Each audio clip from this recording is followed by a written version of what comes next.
Editorial में हार्दिक स्वागत। आज जब मैं उस जगह से बोल रहा हूं जहां आतंक के आकाओं को मेरी आवाज सीधे सुनाई पड़ रही है, मैं आतंकवाद के इन सरपरस्तों को कहना चाहता हूं कि उनके नापाक मंसूबे कभी कामयाब नहीं होंगे। दुश्मन को मुंह तोड़ जवाब दिया जाएगा।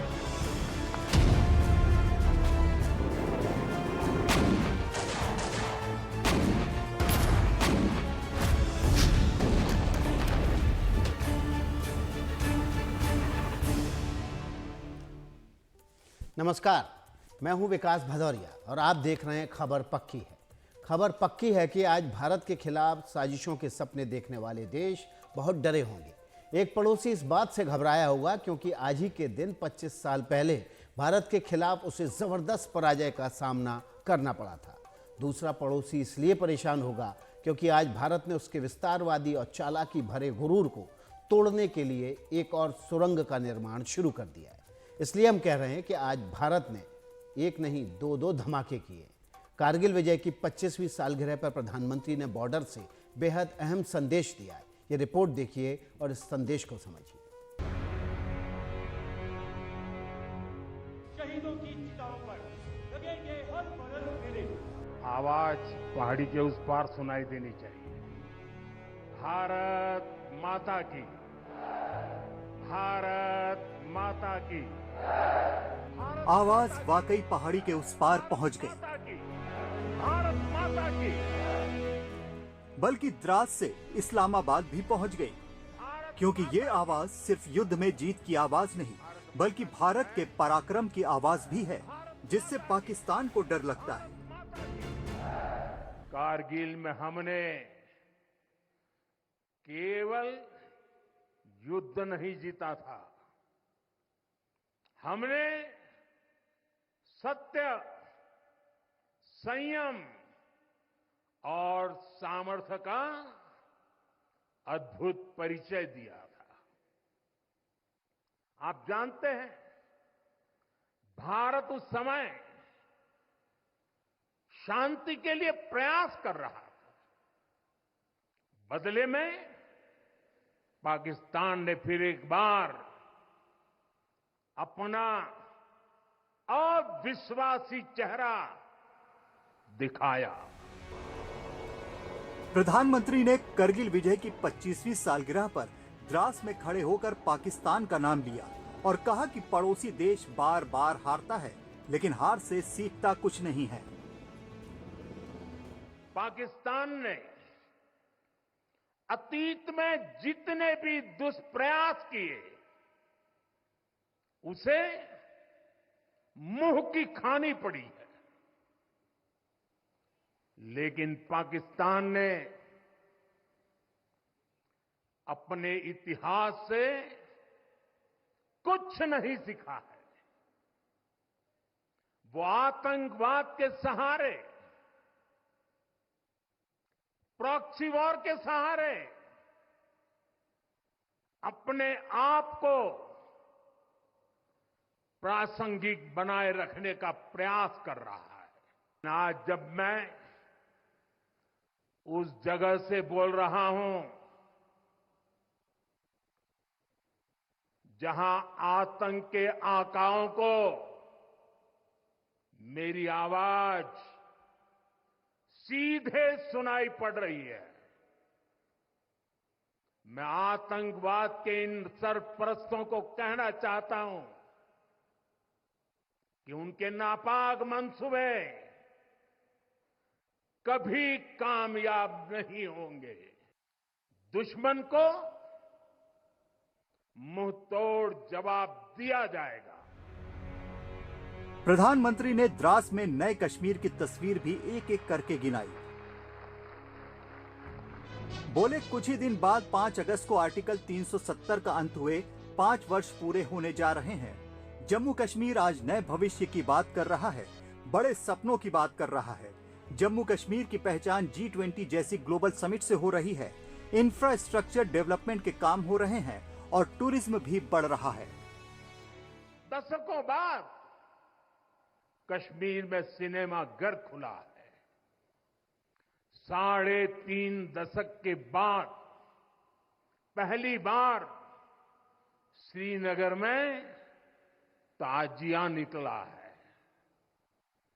धरती का हमारा स्वर्ग तेजी से शांति और सौहार्द की दिशा में आगे बढ़ रहा है। प्रधानमंत्री नरेंद्र मोदी ने आरोप लगाया कि देश दशकों से डिफेंस सेक्टर में बड़े बदलाव की जरूरत महसूस कर रहा था, लेकिन जरूरत के वक्त उसे इतना महत्व नहीं दिया गया। इसके उलट अब भारत की सेना ने अपनी पहचान बेहद मजबूत बना ली है। कभी भारत की जीन थी, हथियार मंगाने वाले देश के रूप में भी थी। अब भारत एक्सपोर्टर के तौर पर अपनी पहचान बना रहा है।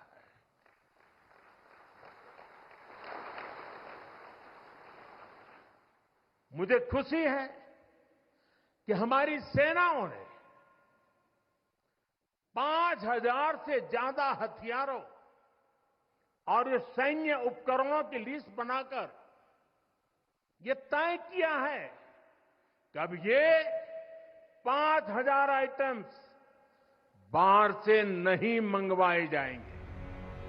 पीएम ने कहा कि उनकी सरकार पर अग्निवीर योजना के बहाने पेंशन के पैसे बचाने के आरोप लग रहे हैं। पीएम ने आरोपों को खारिज करते हुए अपने तर्क रखे। उनकी सोच को क्या हो चुका है, ऐसा भ्रम फैला रहे हैं कि सरकार पेंशन के पैसे बचाने के लिए ये योजना लेकर आई है। मैं जरा ऐसे लोगों की सोच से शर्म आती है, लेकिन मैं ऐसे लोगों से पूछना चाहता हूं, जरा कोई मुझे बताए, आज मोदी के शासनकाल में जो भर्ती होगा, क्या आज ही उसको पेंशन देना है क्या?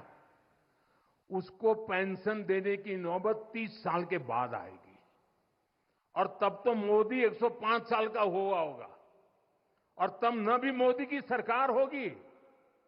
क्या मोदी जब 105 साल का होगा, 30 साल के बाद जो पेंशन बचेगा, उसके लिए मोदी ऐसा राजनीतिक है जो आज गाली खाएगा? प्रधानमंत्री ने सेना की तारीफ करते हुए कहा कि रक्षा खरीद में भी अब देश नए कीर्तिमान रचने जा रहा है, और तीसरी बार चुने जाने के लिए पीएम ने देश की जनता को धन्यवाद भी दिया। ये तो देश की कोटि कोटि जनता के आशीर्वाद है कि मुझे तीसरी बार सरकार बनाने का मौका मिला, और इसलिए आज ये महत्वपूर्ण ऐतिहासिक घटना का हम पुण्य स्मरण कर पा रहे हैं। वरना अगर वही आ जाते तो इस युद्ध विजय की इस तारीख को याद नहीं करते। शहीदों की चिताओं पर लगेंगे हर पल कीड़े।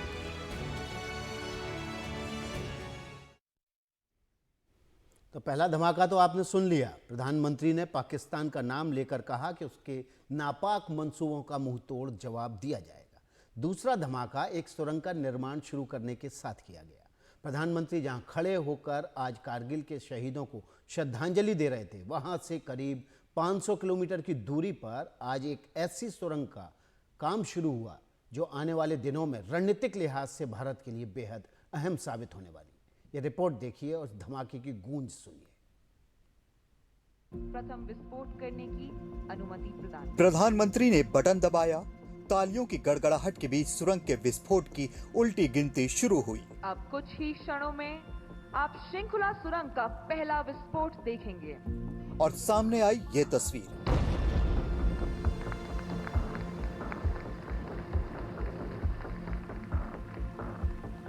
इस विस्फोट के साथ ही शृंखला सुरंग का निर्माण कार्य शुरू हो गया। आइए आपको बताते हैं कि सामरिक और आर्थिक लिहाज से ये सुरंग क्यों देश के लिए इतनी जरूरी है।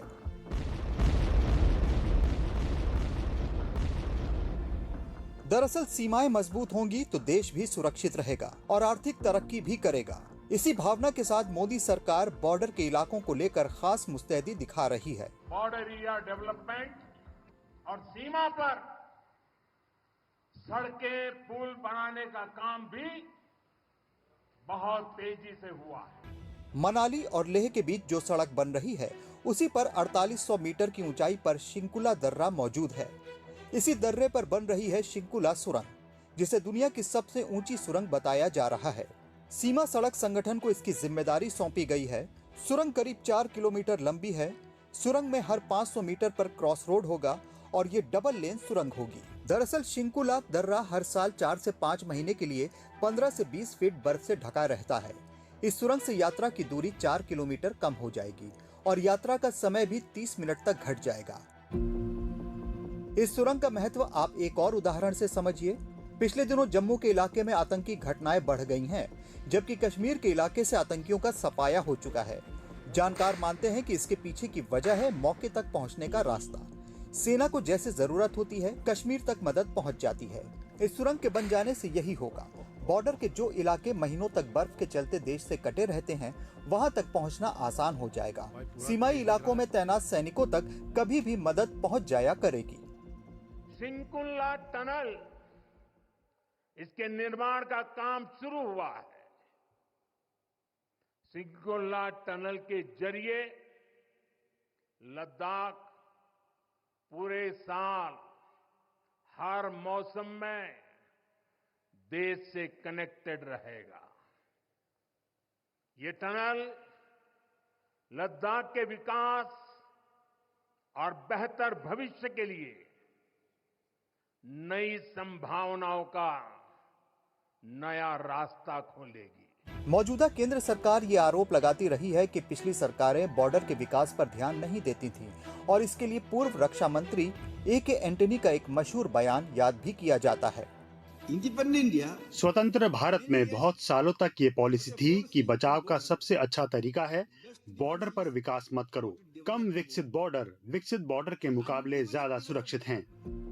पिछले दिनों अरुणाचल प्रदेश में 13,000 फीट की ऊंचाई पर 825 करोड़ रुपए की लागत की सेला सुरंग का भी निर्माण हुआ।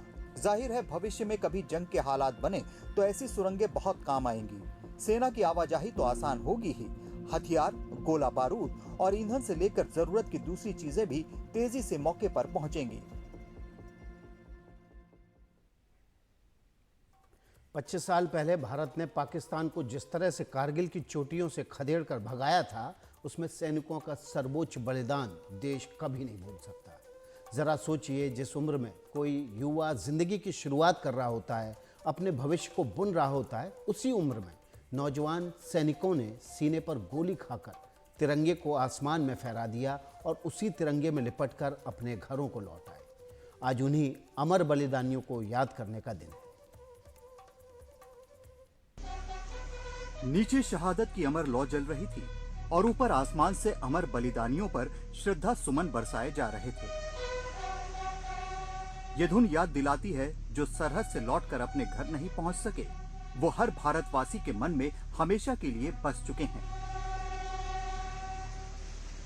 द्रास में प्रधानमंत्री पीतल की उस दीवार को देख रहे हैं जो शहादत की अमर दीवार है। इस दीवार पर उन शहीदों के नाम खुदे हुए हैं जो करगिल विजय की 25वीं सालगिरह पर देश भर में याद किए जा रहे हैं। कारगिल विजय दिवस हमें बताता है कि राष्ट्र के लिए दिए गए बलिदान अमर होते हैं।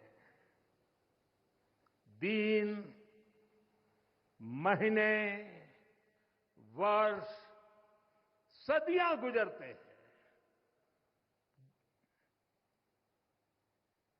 सर्दियां भी गुजरती हैं, मौसम भी बदलते हैं, लेकिन राष्ट्र की रक्षा के लिए अपनी जान की बाजी लगाने वालों के नाम अमिट रहते हैं। प्रधानमंत्री ने उस विजय स्तंभ पर भी सिर झुकाया जो करगिल के जांबाजों का गवाह बनकर सीना ताने खड़ा है। शहीदों की चिताओं पर लगेंगे हर बरस मेले।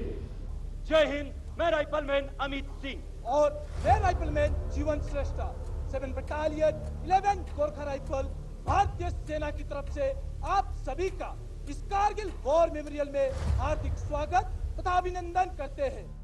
प्रधानमंत्री करगिल युद्ध स्मारक में मौजूद उस संग्रहालय में भी गए जहां सभी शहीदों की तस्वीर लगी हुई है। यहां वो साजो सामान भी सहेज कर रखे गए हैं जिनका इस्तेमाल युद्ध में हुआ था। इस मौके पर प्रधानमंत्री ने सेना के अधिकारियों और शहीदों के परिजनों के साथ एक ग्रुप फोटो भी खिंचवाई। मेरे साथ बुलेटिन में इतना ही।